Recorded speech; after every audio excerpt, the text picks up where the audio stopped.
પ્રકરણ 17 ધર્મો રક્ષતિ રક્ષિતઃ। બાવા ભભૂતગઢજી, તમારી પાસેથી મારે એક વાત જાણવાની છે। હા બોલો ને બાપ, જણાવવા જેવી હશે તો જણાવીશ, બાકી તો જોગના ને નદીના મૂળ જોવાય નહીં એમ શાસ્ત્રમાં કહ્યું છે। તે તમે તો શાસ્ત્રના જાણકાર છો, એ તો જ્યાં વહે ત્યાં નિર્મળ। ગામડું સાવ ભૂખડી બારસ હતું।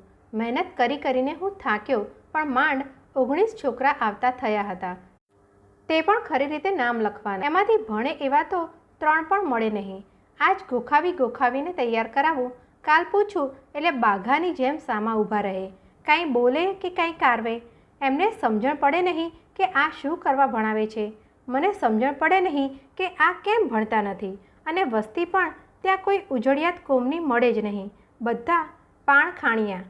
સવારમાં 5 વાગે પાણખાણમાં પહોંચી જાય ને ક્યારેક તો મહિના 2 મહિના ઘેર જ આવે નહીં। ખાવું પીવું નાવું ફરવું હરવું બધુંય પાણખાણમાં।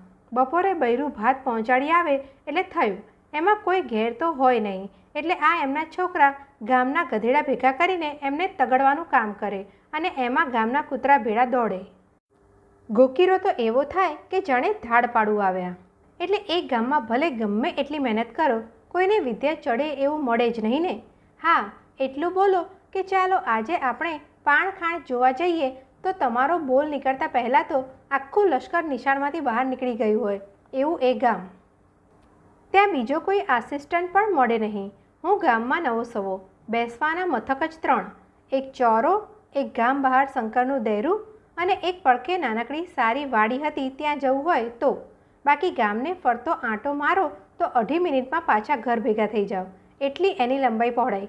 પછી આંબલી નીચે ખાટલો ઢાળીને દુર્ગાદાસની વાતો વાંચો તો ભલે, બાકી કોઈ તમને બોલાવે ને કારવે। મને લાગવા માંડ્યું કે આ ગામડામાં કાં તો હું 10-15 વર્ષનો વૃદ્ધ થોડા મહિનામાં જ થઈ જવાનો। અરે વેપારીની એક દુકાન પણ એવી સારી નહીં કે તમે ત્યાં બેસીને બેવડી સોપારી ખાઓ। ગામમાં પસાયતા 2.5 એટલા માટે કહું છું કે એક તો ઘણું ખરું માંદો રહેતો ને 2 હતા તે દિવસે તો છાણા વાળીને પાછા સીમમાં રખડતા ને રાતે ચોરે ચોપાટ માંડતા। એક રીતે ગામડું ન ધણિયાતા ઢોર જેવું હતું। આ ગામમાં હું ક્યાં ભટકાણો એમ તો મનમાં થાય, પણ નભાવે વિના બીજો કોઈ ઉપાય ન હતો। નવરાના ઓસડ 2, કાં ચોપાટ તે કાં વાર્તા।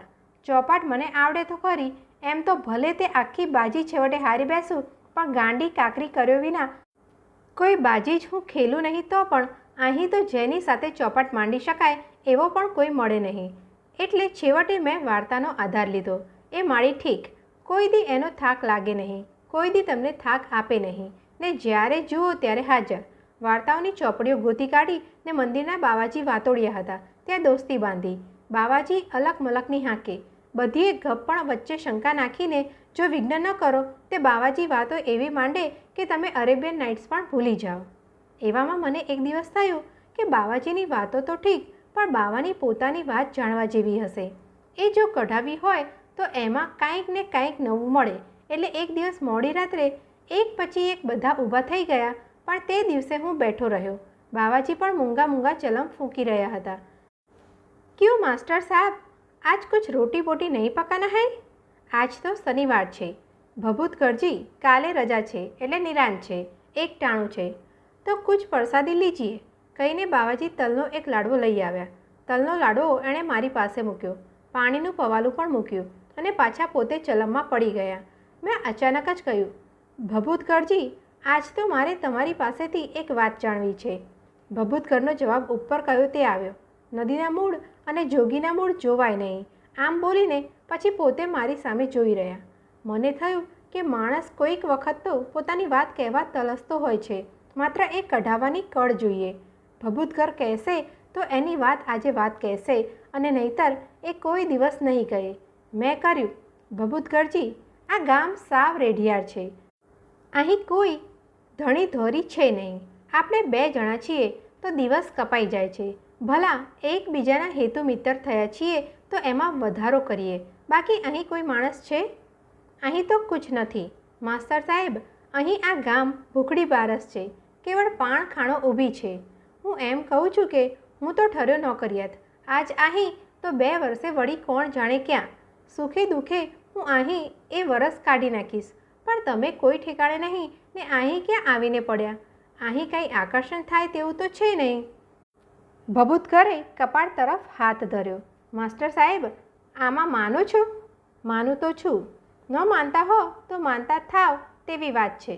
મને થયું છેવટે બાવાજી ખીલે તેમ લાગે છે, પણ અઘટિત ઉતાવળ કરવા જતાં વખતે મૂળગી વાત જ ઢંકાઈ જાય એટલે હું મૂંગો ધરતી તરફ જોઈ રહ્યો.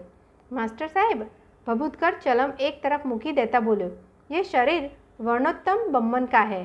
એ તો લાગે જ છે. મેં ચારે તરફ નજર ફેરવતા કહ્યું. ભભૂતકરે કરેણ, તુલસી, ગલગોટો રોપીને સ્થળને સુંદર ને સ્વચ્છ બનાવ્યું હતું. તે વિના આટલી સ્વચ્છતા ન હોય મહારાજજી. ભભૂતકરને એ ઠીક લાગ્યું. તે આગળ બોલ્યો, આ દેહ બ્રાહ્મણનો હતો માસ્ટર સાહેબ, પણ કરમે આ લખ્યું હશે તે કોણ ટાળી શકે? દેહ વટલાવ્યો અને એક કામો કર્યો તેને પરિણામે આ રાગ ચોપડી. હું સાંભળી રહ્યો.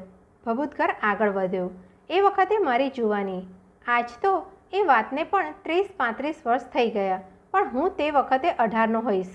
મા બાપ પહેલેથી સ્વર્ગે સીધાવી ગયેલા. ભાઈ ભાંડું કોઈ મળે નહીં, પણ ગોર પદું આખા ગામનું મારે ત્યાં. ઘી, લોટ, ગોળ ઢગલા આવે. હું એકલો કેટલું ખાઉં? શરીર તો ધુમાડે જાય, પણ ઘરમાં બૈરું કોઈ મળે નહીં. મહેનત ઘણી કરું, પણ અમારી નાતમાં ક્યાંય કહેતા ક્યાંય પત્તો ખાય નહીં. 3 પેઢી ઉપર અમારા કોક દાદાએ નાતનો કંઈક વ્યવહાર તોડ્યો હશે, ત્યારથી આખી નાતમાં અમારા નામ ઉપર મીંડું મુકાઈ ગયેલું. મહેનત ઘણી કરી, પણ કોઈ જડે જ નહીં ને. નાતનો ધારો અતૂટ રહ્યો, એટલે પછી છેવટે ન છૂટકે એક બૈરું પારકી નાતમાંથી લાવ્યો. હતી તો એ પણ બ્રાહ્મણી, પણ બીજી જાતની, પણ રૂપનો કટકો. જરાક ભાષા જાડી, પણ મને થયું કે એ તો સાવ ગામડાનું હોય એટલે એમ થાય. મેં તો મારા રાઘવ કાકાનો એટલો ઉપકાર માન્યો કે ન પૂછો વાત. એણે ઘર રખું બાઈ ગોતી દીધી હતી ને તે પણ પાછી સોંગામાં.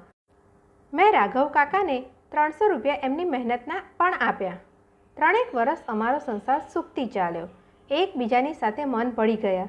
શું એ બાઈની રીતભાત હતી? કોઈ દી કોઈ વાતની ના નહીં. તમે કહો કે દિવસ તો દિવસ, રાત કહો તો રાત, એવી પ્રેમાળ શાંત હૈયા રખી. પણ અમારો સંસાર એક દિવસ અચાનક કડડ ભૂસ નીચે જઈ પડ્યો. ભભૂતકર બોલતા જરા થોભી ગયો. તેણે કાન સરવા કીધા. એને લાગ્યું કે કાંઈક ખખડાટ થયો. મીઠીબાઈ હશે. તે બોલ્યો. મીઠાબાઈ એની 4-5 ગાયોને સાચવતી ને છાણ વાસિંદુ કરી જતી. એ મને ખબર હતી, પણ અત્યારે એ રહેતી હોય એની મને નવાઈ લાગી. પણ પછી કાંઈક ખખડાટ થયો નહીં, એટલે થોડીવાર પછી એણે વાત ઉપાડી. એક દિવસ અડધી રાતે મારા ઘરનું બારણું અચાનક ખખડ્યું. ઉઠીને જોઉં છું તો રાઘવ કાકા પોતે ત્યાં ઊભા હતા ને બેબાકડા જેવા દેખાતા હતા. એના મોં ઉપરથી નૂર ઉડી ગયું હતું. મને નવાઈ લાગી. કાકાને અત્યારે આ શું થયું હશે? ત્યાં તો એણે મારા હાથ દબાવ્યો. બહુ ધીમેથી પૂછ્યું, તારી વહુ જાગે છે કેશવા? ના, કેમ? એ તો સૂતી છે, મેં કહ્યું. જરાક બહાર આવતો કામ છે, તેમણે કહ્યું. હું નવાઈ પામતો ફળીમાં ગયો. તેમણે થોડીવાર મારી સામું જોયું, પછી બહુ ધીમેથી બોલ્યા. આપણી 7 પેઢી નરકમાં જાય એવી વાત થઈ છે કેશવા. ભારે થઈ છે. આજ હું શહેરમાં સાંભળીને આવ્યો. કાકા, શું સાંભળીને આવ્યા છો? શેની વાત છે? આ તારી વહુ. તારી વહુ જાગતી તો નથી ના? ના ના, એ તો ભરી ઊંઘમાં પડી છે. તેણે મેં સાંભળ્યું, ખાતરી પણ કરી. તારી વહુ કેશવા ઢેડડી છે. હે કાકા? હોય નહીં. કોઈએ અદેખાઈને માર્યા હાંક્યું લાગે છે. હાંક્યું કોઈએ નથી દીકરા. મેં ખાતરી કરી. શહેરમાં વાત સાંભળી. ખાતરી કરી. તારું તો ઠીક, પણ મારા 7 છોકરા હવે રખડ્યા. તારું ઘર બાંધવા જતાં હું મરી ગયો. તે વાત છાની રહે તેમ હોત તો ઠીક, પણ આ તો એવું થયું છે કે આવતીકાલે ફુલેસ આવીને અહીં ઊભી રહે તેમ છે. આ રાંડની ઊભો મૂકીને આવી છે. એ સાંભળ્યું ને હું દોડતો આવ્યો છું. હું એ આંધળો બન્યો, તું એ આંધળો થયો. આપણને ફસાવ્યા. વશરામ ગોરે હશે. થવાનું થઈ ગયું, પણ હવે શું કરવું છે બોલ? હવે બીજું શું થાય કાકા? આમ તો કોઈ દી કોઈને ખબર પડત નહીં. એ તો હુંય જાણું છું, પણ આ તો ઢેડ ફજે તો થશે ને મારે ઘેર તો તાળું જ દેવાઈ જશે. નાત આખી જાણે છે કે તારું ઘર મેં બંધાવ્યું છે. એનો એના મનમાં કાંઈ જેવો તેવો દખ ધોખો નથી. એટલે મારા છોકરાને હવે કન્યા મળે કે કારવે, એટલે મારે ઘેર તાળું દેવાઈ ગયું એમ સમજને. ભારે થઈ છે કેશવા. આખો મલક આ વાત જાણશે, પણ હવે અત્યારે બીજું શું થાય કાકા? કહેતા હો તો હું ભાગી જાઉં, બીજું શું થાય? અરે બધુંય થાય મારા ભાઈ. ધર્મ રક્ષતિ રક્ષિતઃ. તારામાં હરમત જોઈએ ગાંડા, કાકાએ આકડા થઈને કહ્યું. કાકાની મુખમુદ્રા જોતાં હું ધ્રુજી ઉઠ્યો. એટલામાં તો તેમણે 2 હાથ ભેગા કરીને મારું ગળું દાબ્યું. આવડે તો આટલી વાર. અત્યારે કોણ કાકો જાણવા બેઠો છે, નહીતર થાશે ભારે. અરે પણ કાકા, હું ધ્રુજી ઉઠ્યો. હું હમણાં જ ભાગી નીકળું, એનેય ભેગી લઉં. કાકા ક્રૂર રીતે હસ્યા. ફૂલેસ ગગલી હશે. આવતીકાલે પકડી પાડશે કેશવા ને ફજેતના ફાળકા થશે. ધર્મ જાશે, નાત જાશે. મારે ઘેર નિર્વશિયાનું તાળું લટકશે. પણ તઈ શું? રાંડની જાણતી જાય. મેં કહ્યું તે ઠેકાણે પાડી નાખીએ અત્યારે જ. ભલે ઊંઘતી જ રહે. તું અહીં ઊભો રહે. મારો રોમ રોમ ખડો થઈ ગયો. અરર, મનમાં અરેરાટી થઈ ગઈ. પણ હજી હું કંઈ બોલું તે પહેલાં તો કાકા અંદર જ દોડ્યા ગયા. એમને આ કામની નવાઈ ન હતી. નહીં તો 5-10 વાતો એમના નામ ઉપર ઊભી હતી. બધી જ આવી. હું તેમની પાછળ ધસ્યો, પણ એટલી વારમાં તો કમાડ વસાઈ ગયું હતું. હું અવશ જેવો થઈને ત્યાં સૂનમૂન ઊભો રહ્યો. થોડી વાર પછી એ બહાર નીકળ્યા ત્યારે તેમણે ખભે પછેડીનું મોટું પોટલું નાખ્યું હતું. એ બહાર નીકળી ગયા. એ થોડી વારમાં અદૃશ્ય થઈ ગયા. એ તૈયારી કરીને જ આવ્યા હતા. એના ગોઠિયા આ વાતમાં કાંઈ ઓછા ન હતા. હું બેબાગડા જેવો અંદર દોડ્યો, પણ ત્યાં ઘરમાં કોઈ હતું જ નહીં. એમને એમ ઘર રાખીને હું ગાંડાની જેમ કાકાની પાછળ દોડ્યો ગયો, પણ રાઘવ કાકાનો પત્તો જ લાગ્યો નહીં. હું થોડીવાર રખડીને પાછો ફરવા જતો હતો ત્યાં કાકા રસ્તામાં ભેટી ગયા. ગોત્યા કરે મારા બેટા, અહીં હતી જ કોના ઘરમાં? એ તો ભાગી ગઈ. મારા 7 છોકરાનો જન્મારો બગાડી નાખત કેશવા. આ તો રાંડ કજાતની નીકળી. અને પછી તરત કાકા પણ અદૃશ્ય થઈ ગયા. પણ મારા મનની ભડકનો પાર ન રહ્યો. એક બાઈનું જીવન કારણ વિનાનું કાકાએ હણી નાખ્યું. એ જોઈને હું તો ધ્રુજી ગયો હતો. અરર, મારા મનમાં એવી અરેરાટી છૂટી હતી કે કાંઈ કહેવાની વાત નહીં. જેની સાથે 3 વર્ષ સુખમાં ગાળ્યા હતા તેને એક જ ઘડીમાં નિષ્ઠુર રીતે મારી નાખી. અરર. પછી તે રાત્રે મારો પગ ઘર તરફ વળ્યો જ નહીં. મન ધ્રુજતું હતું. હૃદયમાં ફફડાટ હતો. કોઈની સામે જોવાની જાણે તેમાં તાકાત જ ન હતી. મેં તે રાત્રે જ ઘર છોડી દીધું. છોડ્યું તે છોડ્યું.